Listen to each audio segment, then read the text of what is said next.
Gálatas capítulo 6 del versículo 1 al 10.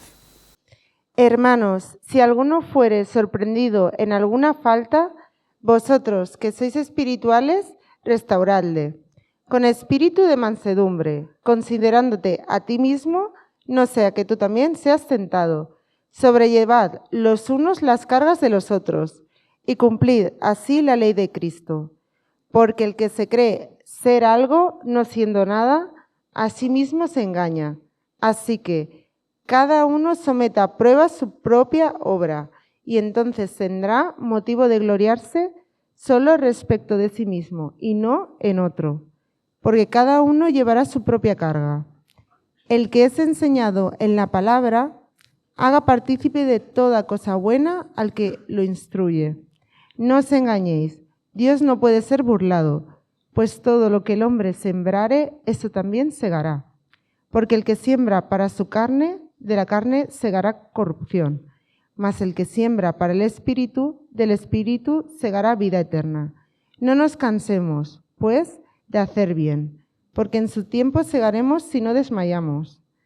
Así que, según tengamos oportunidad, hagamos bien a todos, y mayormente a los de la familia de la fe. Segunda de Corintios capítulo 8 versículo 7. Por tanto, como en todo abundáis en fe, en palabra, en ciencia, en toda solicitud y en vuestro amor para con nosotros, abundad también en esta gracia. No hablo como quien manda, sino para poner a prueba, por medio de la diligencia de otros, también la sinceridad del amor vuestro.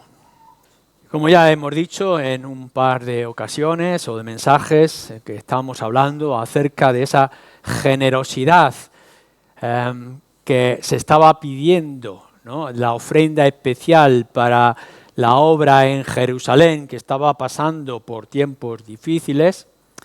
Decíamos que Pablo había puesto el ejemplo de los hermanos en Macedonia, otra zona cercana, y cómo algunas iglesias allí se habían esforzado en participar en esta misma situación.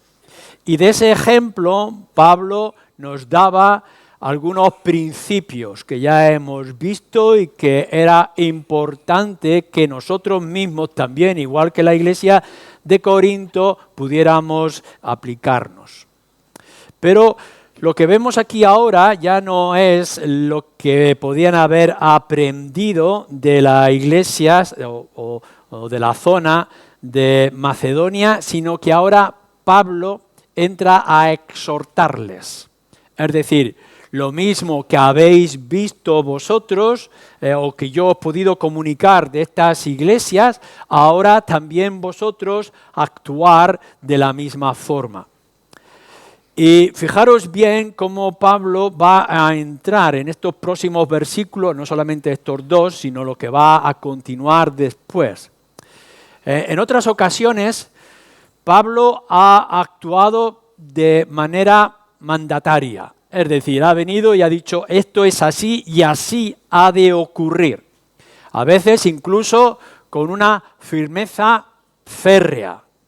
Recordad, por ejemplo, en 1 Corintios capítulo 5, cuando está hablando acerca de la disciplina y obra de esta manera. Es necesario que yo vaya con dureza a vosotros para que actuéis en estas cosas. O en otros principios, en 1 Corintios, que habla con dureza acerca de algunas cosas que la iglesia de Corinto tendría que corregir. Pero en otras ocasiones, lo que Pablo hace es hablar con ternura y habla con suavidad. Incluso en los capítulos anteriores, si recordáis, podemos ver cómo incluso Pablo llega a decirles a los creyentes, os ruego en el amor del Señor. Y esa palabra ruego no es simplemente yo ordeno como el apóstol Pablo. Ahora bien, aun cuando Pablo pueda actuar con la severidad de apóstol, que por eso el Señor así lo ha elegido, o pueda hablar con sugerencias, con amor, con ternura, con ruego, ninguna de ellas tiene más o menos autoridad, porque todas ellas vienen desde el principio de que Pablo está hablando en el nombre del Señor. En estos dos versículos que nosotros tenemos delante de nosotros en esta mañana, Pablo nos dice que nos habla o nos lo dice, tanto a ellos como también a nosotros mismos, con una actitud de suavidad.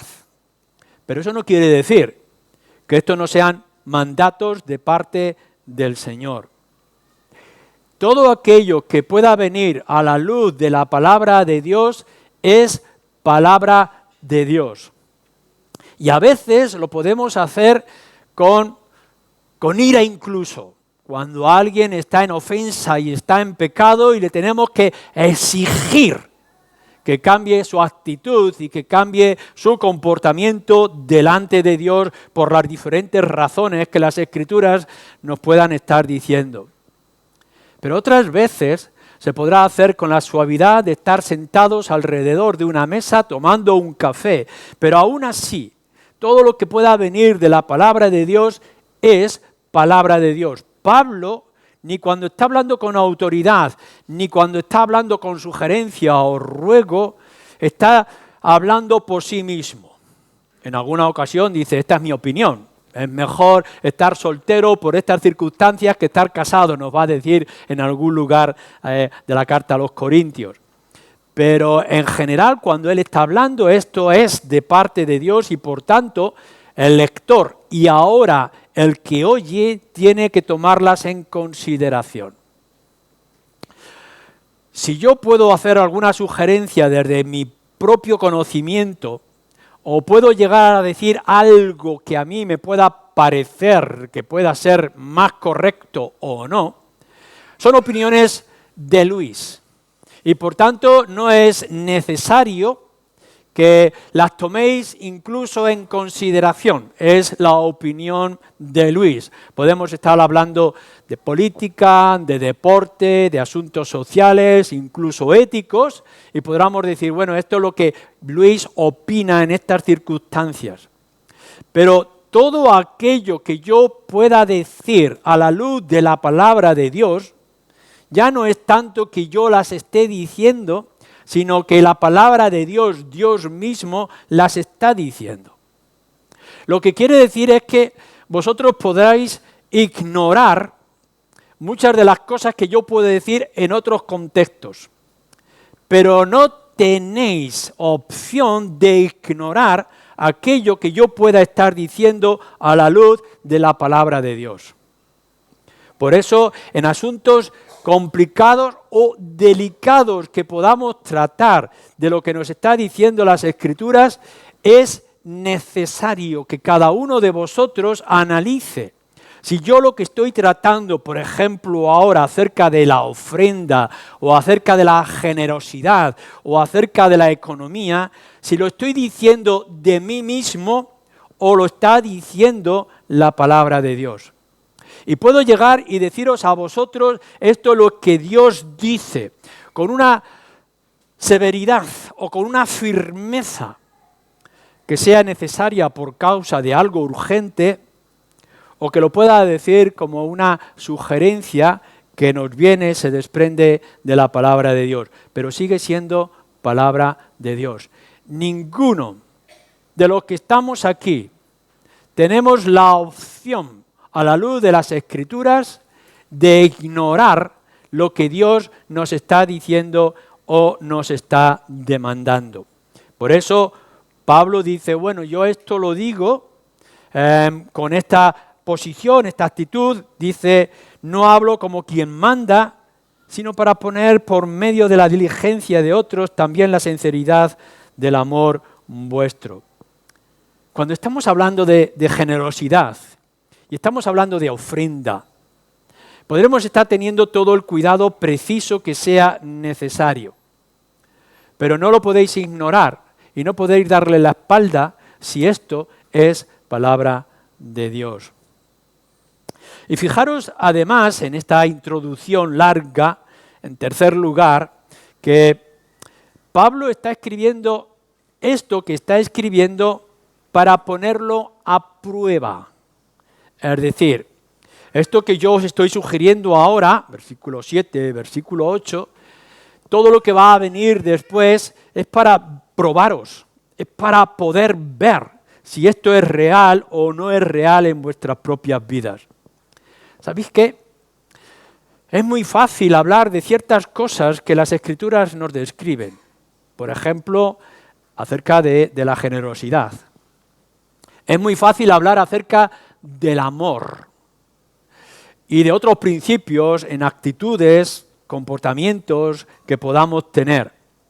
Porque es muy fácil la teoría espiritual, que podamos ser espiritualmente, pero solamente teóricamente, santos.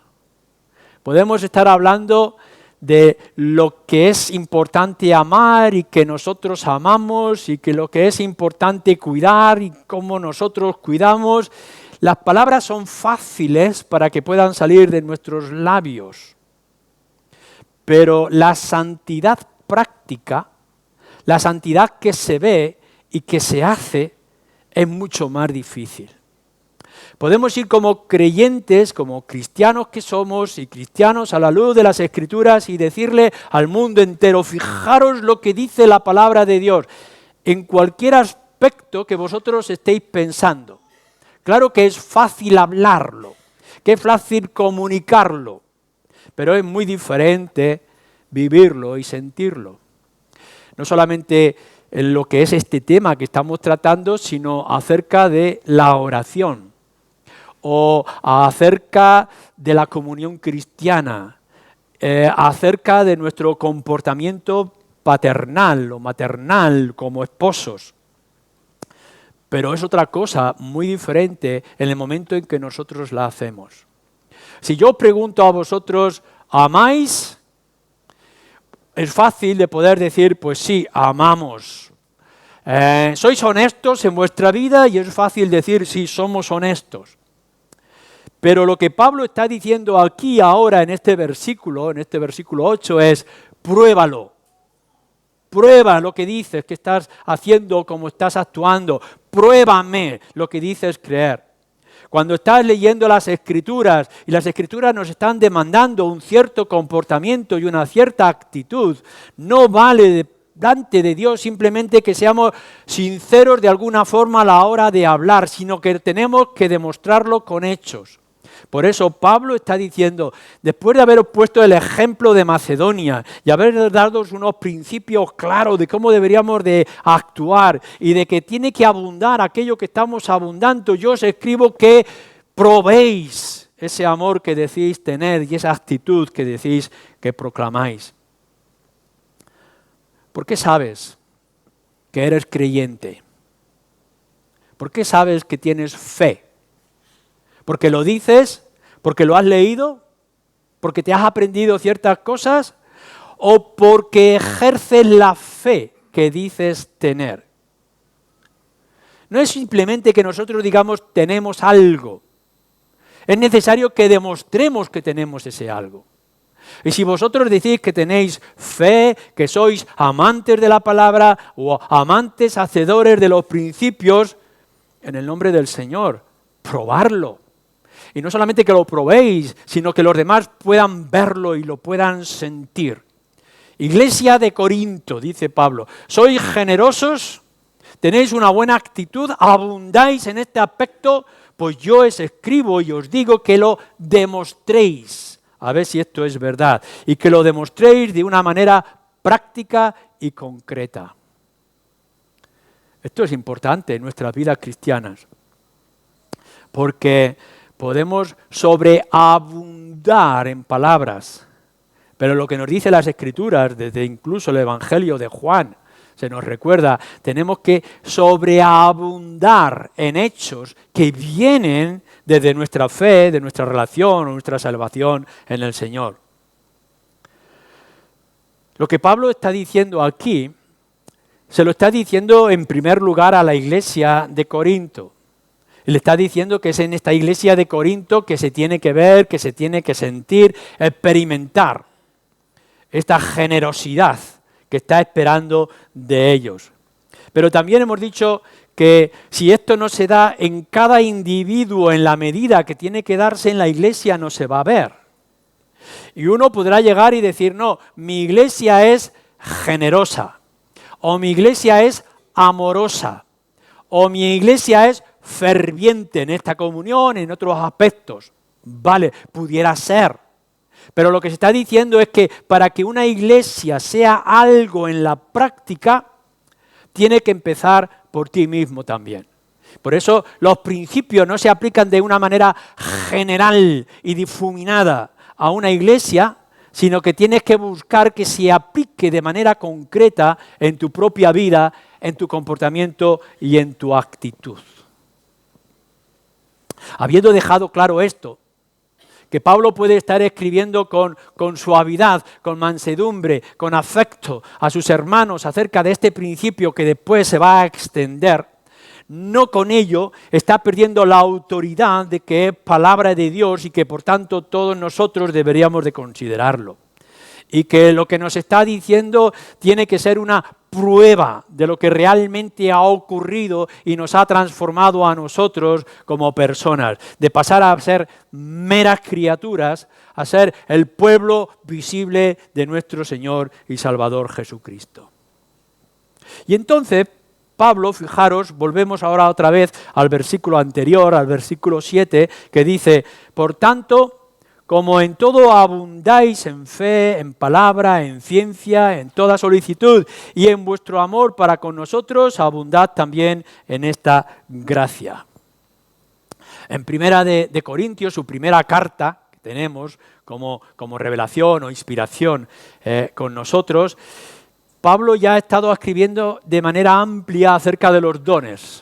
Recordáis, capítulo 12, capítulo 13, cómo está hablando acerca de los dones que han sido dados y que podemos esperar en la iglesia. Y si observáis estos 5 dones de los que nos está hablando el versículo 7, podemos encontrarlos en gran medida en esas listas más amplias que se nos dan en particular en capítulo 12, versículo 8 al 10. Fijaros bien lo que dice Pablo y nos está diciendo a nosotros. Estos son dones, son regalos. Y como regalos son posibilidades para obrar y para actuar. Esto que habéis recibido vosotros, esto que el Señor os ha dado, tenéis que usarlo. Y tenéis que usarlo de cierta medida, con cierta forma. Y no únicamente que vosotros tengáis una lista de opciones. Mirad, en la iglesia nuestra tenemos una lista de ministerios. En alguna ocasión lo hemos puesto en la pared diciendo la iglesia tiene estas áreas de trabajo y estos ministerios para que cada uno pueda elegir dónde quiere implicarse de una manera u otra. Bueno, son ministerios donde uno puede tener la elección de actuar o no actuar. Pero cuando Dios nos da los dones y los da los dones a la iglesia, no es para que tú puedas llegar y decir, bueno, no me gustan, no los voy a usar, o no este es el momento adecuado para que yo pueda usar lo que Dios me ha dado. Los talentos son no para que los enterremos bajo tierra, sino para que los pongamos en obra. Y son dones que han sido dados a la iglesia y que son dones que tú debes de tener y que debes de implicarte en ellos. Esto es lo que nos va a decir las Escrituras, no solamente en el pasado, la primera carta, sino que también nos lo está diciendo en esta segunda. Dios ha dado dones y estos dones tienen que ser ejercidos para el bien de la iglesia, para edificación, para la extensión del reino, para la gloria del Señor. Y no solamente esto, sino fijaros bien en la manera en que Pablo lo está diciendo. Por tanto, dice, fijaros bien, como en toda abundante o abundancia en ejercicio de estos dones, que sean la fe o que sea la palabra, la ciencia, etc. Uno no tiene un instrumento para poder hacerlo en pocas porciones. No es algo que podamos decir, vamos a poner un poquito de fe en este asunto y un poquito de palabra en este otro asunto. Pablo le está diciendo a la iglesia de Corinto, y nos damos cuenta de que aun cuando tenían ciertos problemas y conflictos, disciplina, de tensiones, de divisiones, etcétera, que no podemos obviar, aún así en la iglesia se estaban dando dones, y no simplemente que estuvieran allí presentes, sino que eran en abundancia. La abundancia de la fe, la abundancia del conocimiento, la abundancia de la palabra. No un poco, sino un mucho. En lo que tienes y en cómo lo ejerces. En lo que tienes y en lo que eres a lo largo de tu vida. No únicamente dice en una área concreta de tu situación y de tus circunstancias, dice abundancia en todo, en todas las áreas.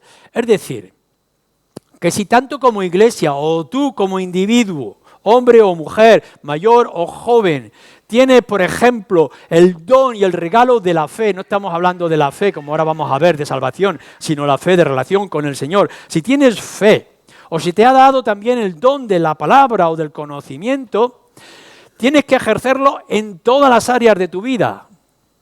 ¿No creéis que sería hipócrita y falso el que pudierais decir que tenéis una fe inmensa en el Señor Jesucristo cuando estáis en la iglesia? Y que no tenéis esa misma fe cuando estáis en el hogar o cuando estáis en el trabajo. La fe que decís tener, y espero que todos los creyentes tengáis esa fe verdadera, se ejerce aquí, se ejerce fuera o en cualquier otra circunstancia. Y si tenéis el don de la palabra o el don del conocimiento o el de la diligencia, no es simplemente para que lo podáis poner en práctica en aquellos lugares que a vosotros os conviene o os son más fáciles.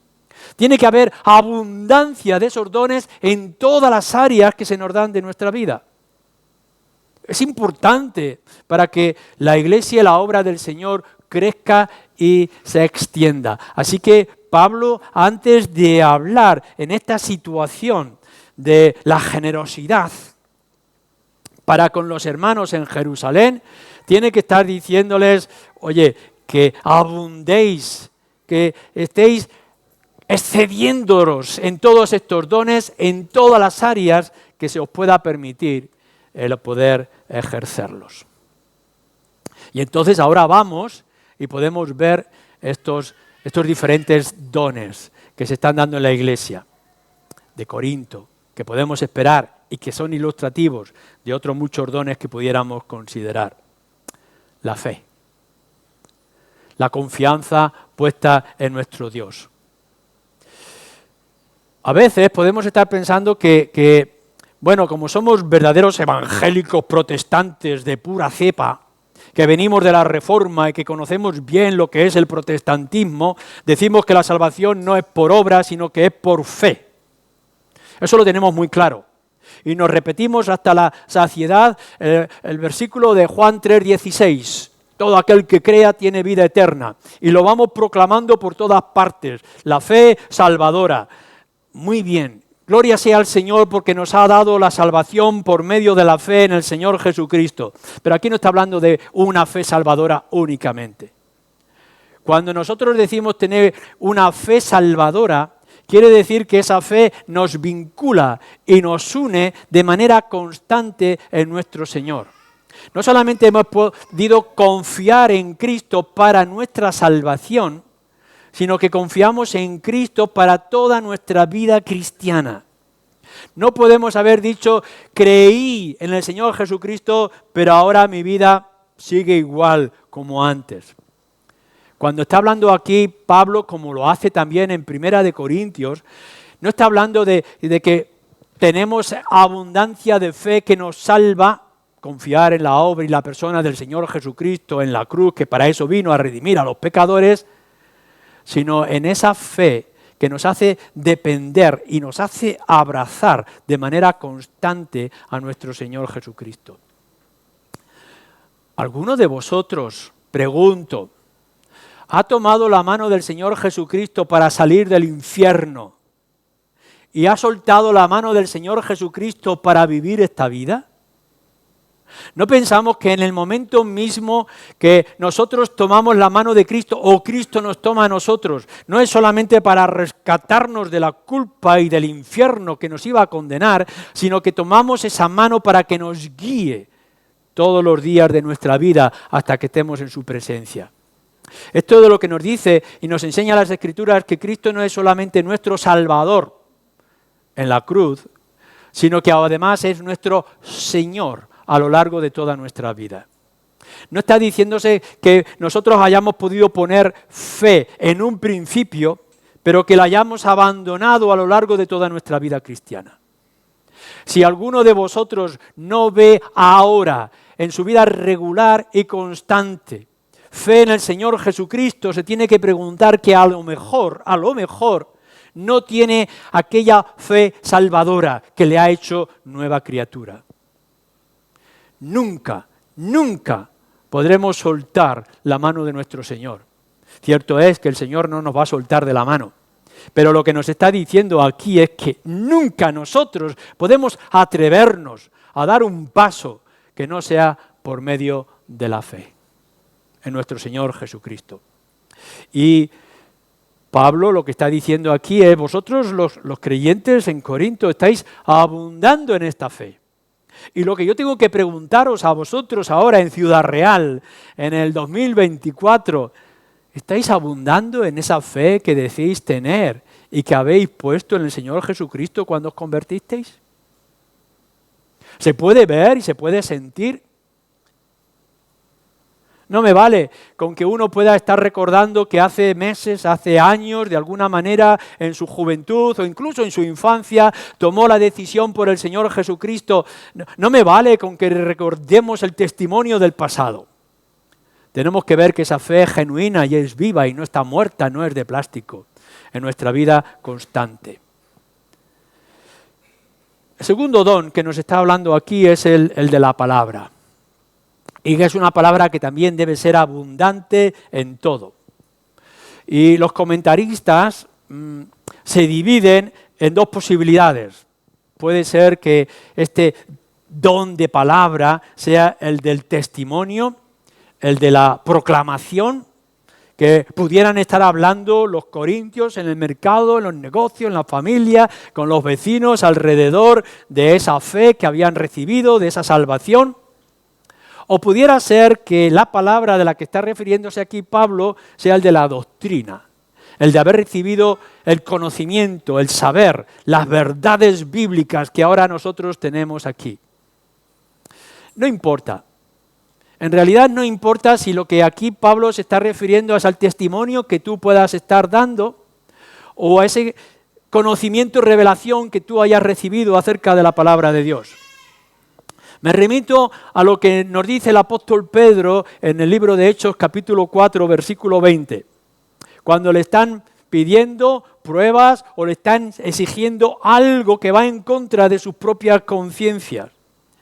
Y el apóstol Pedro, con los que estaban con él, dice: no podemos dejar de decir lo que hemos visto, lo que ahora hemos descubierto. No podemos dejar de decirlo. ¿Cómo es nuestra vida ahora como creyentes? Se supone, nos dice aquí, que los corintios tenían esa palabra abundante. O sea, algo que habían descubierto, algo que habían sentido, algo que habían experimentado y que no lo podían callar. Y que allá donde fueran y en las circunstancias que se encontraran, una y otra vez buscaban la oportunidad de decir: fijaros lo que nos ha pasado, lo que hemos visto, lo que hemos sentido, nuestra conversión, nuestra salvación. Y entonces yo os pregunto ahora a vosotros, a la luz de este ejemplo en Corinto, ¿abundáis en la palabra? Cuando estáis en los colegios, en la universidad, en el trabajo, en la calle, en la familia, ¿abundáis en esta palabra? Es decir, ¿se excede el conocimiento de la palabra de Dios en todos los lugares? ¿Puede todo el mundo, en lugar de decir: esta chica qué guapa es, o este chico qué simpático, o este qué trabajador qué eficiente, o qué esta persona cómo se comporta, en lugar de que nos digan todas estas cosas que están bien por nuestro testimonio, pueden llegar a saber que por nuestras palabras somos cristianos, que somos bíblicos, que lo que nos alimenta es la palabra de Dios y no nuestra propia experiencia o circunstancias o filosofía. Hablamos del Evangelio, decimos a la gente que no podemos callar lo que hemos visto, lo que hemos oído, lo que hemos descubierto. Cuando hemos visto el más grande de los resplandores y hemos sentido la mano del más grande de los salvadores y podemos sentir en nuestro interior ese fuego o ese agua viva que corre por todos los lugares, ¿no tenemos la necesidad de comunicarlo de alguna manera u otra? Por eso Pablo lo que está diciendo es abundancia de la palabra en todo lugar y en toda circunstancia. ¿Y qué decimos en tercer lugar de la ciencia o del conocimiento? En algunos lugares en la palabra, en el Evangelio se traduce como ciencia o conocimiento. La sabiduría, la comprensión espiritual, la comprensión bíblica, la lógica de la palabra de Dios. Cuando estamos hablando de conocimiento en este contexto y en otros que Pablo cita en la carta anterior, es la capacidad que tenemos de ver una verdad, de comprender el problema y de llevarlo a su aplicación, a resolver el problema. El poder dar una respuesta bíblica. Encontramos con que una persona está pasando por un tiempo difícil en el hogar. Quizá un divorcio o quizá la pérdida de un ser querido. Y lo podemos ver que está en una situación de crisis, en un conflicto emocional, en un dolor interno. ¿Qué le vamos a decir? ¿Algo de nuestra propia filosofía? ¿Lo que hemos leído en la novela última que hemos leído en casa? ¿Alguna experiencia de algún filósofo, de algún psicólogo que nos podía haber dicho algo que parezca entretenido? Fijaros bien cómo constantemente a través de internet, de WhatsApp, venimos con esas frases despampanantes que en realidad son vientos, son neblina y no dicen nada. O vamos a ir a esa persona en aflicción con la palabra de Dios de la manera adecuada. Esta es la grandeza del Evangelio. Que podemos tener las grandes verdades de una manera tan sencilla que la podemos comunicar en cualquier momento que haya necesidad. El gran alivio que pueda ser a cualquier persona poder decirle, mira lo que dice el Señor en su palabra. Y que podamos aliviarle no con nuestros consejos del pueblo, sino con los principios bíblicos. Pero para eso tienes que estudiar, tienes que profundizar, tienes que entender lo que estás leyendo, tienes que tener el conocimiento necesario para poder, en el momento adecuado, ante el asunto particular, traer la palabra que pueda aliviar a las personas que están sufriendo. Podríamos ser incluso muy duros e incluso arrogantes en medio del sufrimiento, de la penalidad. No es tan fácil poder llegar a alguien que ha pasado a través del aborto, decir este es un pecado terrible que por haber abortado ahora las puertas del infierno te van a tragar. O lo que podemos llegar y decir, aun a pesar de la gravedad de este asunto o de este pecado que has cometido, que sepas que hay perdón para aquellos que se duelen y vienen a los pies del Señor Jesucristo. Esta es la grandeza del Evangelio. No escondemos las grandes verdades del juicio y de la justicia de Dios, pero no olvidamos que el juicio y la justicia de Dios van acompañadas de la misericordia y el perdón de Dios. ¿Tenemos este conocimiento? ¿Tenemos esta seriedad a la hora de estudiar la palabra de Dios? ¿Lo hacéis vuestra para que después la podáis comunicar a otros? Aplícatela a ti mismo. Que este conocimiento te transforme a ti, te vaya modificando, te vaya fortaleciendo en tu interior, en tu mente y en tu propio corazón, para que después ese conocimiento que tú tienes y que has experimentado en ti mismo, lo puedas llevar a otros. La mejor cosa que podamos decir a alguien para que guste una comida es que nosotros mismos la hemos probado y nos ha gustado.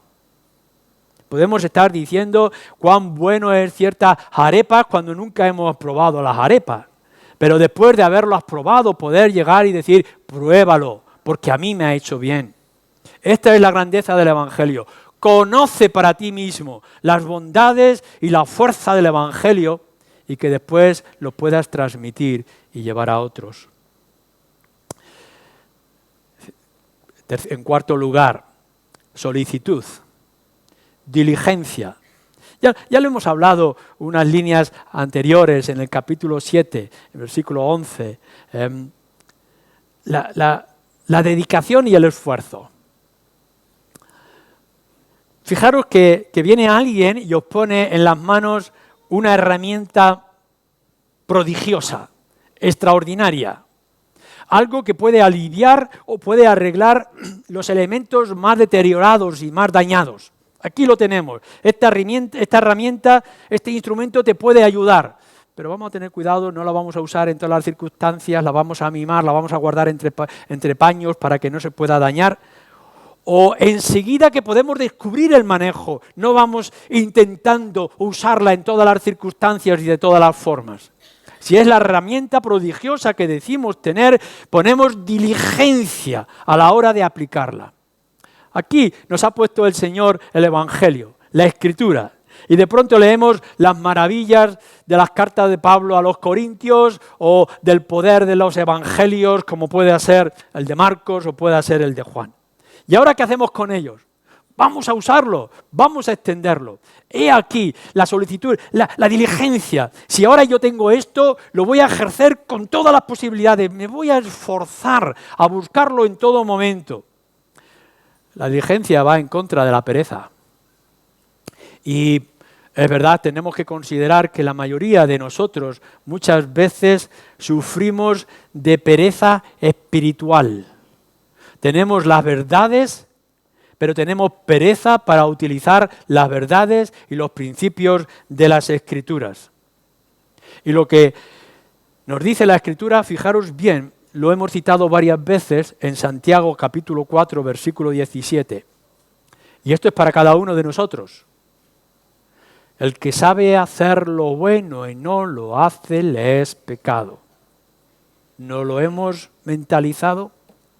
Y ahora sabemos todo lo que es la bondad, lo que es bueno, los beneficios de la palabra de Dios.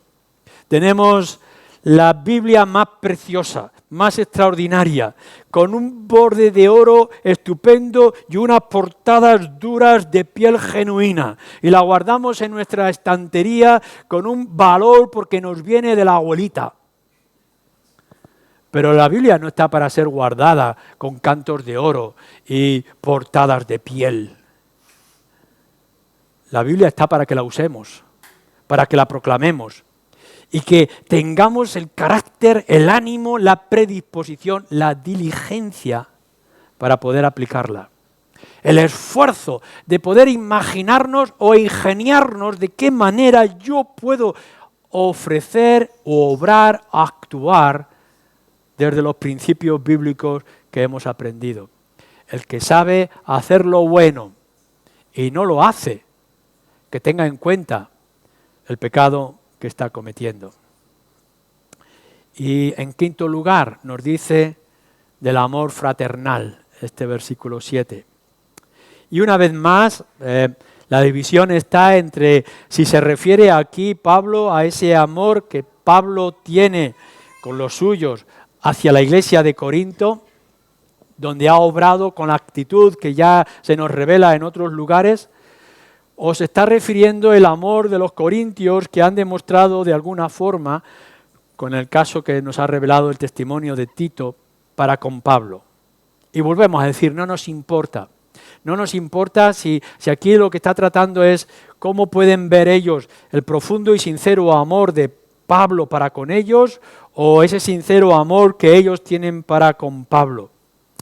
Pero aún así, abundancia en todo en este amor. Que el amor abunde, que el amor se exceda, que el amor se extienda, que el amor se derrame, que el amor nos empape. Esto es lo que se está refiriendo. Si hay amor, que no sea amor de palabras, ni siquiera amor de gestos, sino amor de actitudes y de comportamientos y de abrazos en medio de nosotros. Si el Evangelio ha obrado, el amor de otros a la hora de proclamarnos el Evangelio por primera vez ha obrado de tal manera en nuestros corazones, actuemos con respecto a ese amor. ¿Cómo ha cambiado cuando el niño empieza a entender el amor del padre o de la madre y cómo eso le hace reaccionar en cualquier circunstancia, incluso fuera del hogar? O cómo de pronto ha descubierto o ha entendido por sí mismo y se vuelca en aquellos que tiene de afecto a su alrededor. Así es el creyente, o debes ser tú como creyente. ¿En verdad has comprendido el amor del Evangelio? ¿En verdad ha llegado hasta lo más profundo de tus entrañas el poder del amor? ¿Por qué entonces el amor no se tiene que ver a todo tu alrededor y que abunde, que se extienda en todas partes? Bueno, son dones que Pablo dice abundan en todo en la iglesia de Corinto y la cual Pablo se siente contento y dice muy bien. Pero fijaros entonces lo que esto implica en tercer lugar y para terminar. Implica que unos dones traen otros dones y que los dones más fáciles, más extendidos, traen o deben de traer los dones más difíciles. Lo pongamos de esta manera. Nos cuesta ser generosos. Y a algunos de vosotros os puede costar, en este caso particular, lo podríamos aplicar en otros principios, nos cuesta ser generosos. Incluso no entendemos por qué el pastor es tan pesado y constante en hablar de la generosidad y de la ofrenda. Y que quizás no sea esto, no pudiera ser que no abunda la generosidad porque no abundan los otros dones. ¿No pudiera ser que este don en particular puede extenderse, puede abundar, puede darse, siempre y cuando tengamos fe, tengamos la palabra, tengamos el conocimiento, tengamos la disposición y tengamos el amor? No podemos obrar en asuntos familiares o en los asuntos sociales o laborales porque quizá lo que nos falta es la fe. ¿Cómo va a ser alguien honesto en el trabajo si no tiene la convicción, no tiene la fe? ¿Cómo podemos dar las respuestas adecuadas si no tenemos ni idea de lo que las Escrituras lo está diciendo o la estamos malinterpretando? Claro que para ciertas áreas de nuestra vida, fijaros bien, para ciertos asuntos de nuestra vida que quizás son los que más nos cuestan, tendremos que abundar en los otros dones. Tenemos que profundizar. Cuanto más cerca estemos del Señor Jesucristo por medio de la fe, ese abrazarle a Él como Él nos ha abrazado a nosotros, cuanto más conocimiento, profundidad tengamos de las Escrituras, no te vale con que tú escuches la palabra de Dios en la iglesia o lo leas durante 5 minutos rápido porque tienes que ir al baño o te tienes que ir a trabajar, sino ese dedicarnos a conocer la palabra de Dios. Si esos dones están en tu vida, te va a costar mucho menos los demás dones que se esperan de ti como creyente. Si acaso en este momento puedes estar pensando, me cuesta ser generoso, o me cuesta dar testimonio, o me cuesta el ejercicio de cualquier otro don, esto no es una excusa, esto es un problema. No está diciendo bueno, habrá creyentes que sean menos o más generosos que otros, y habrá creyentes que sean más esforzados que otros.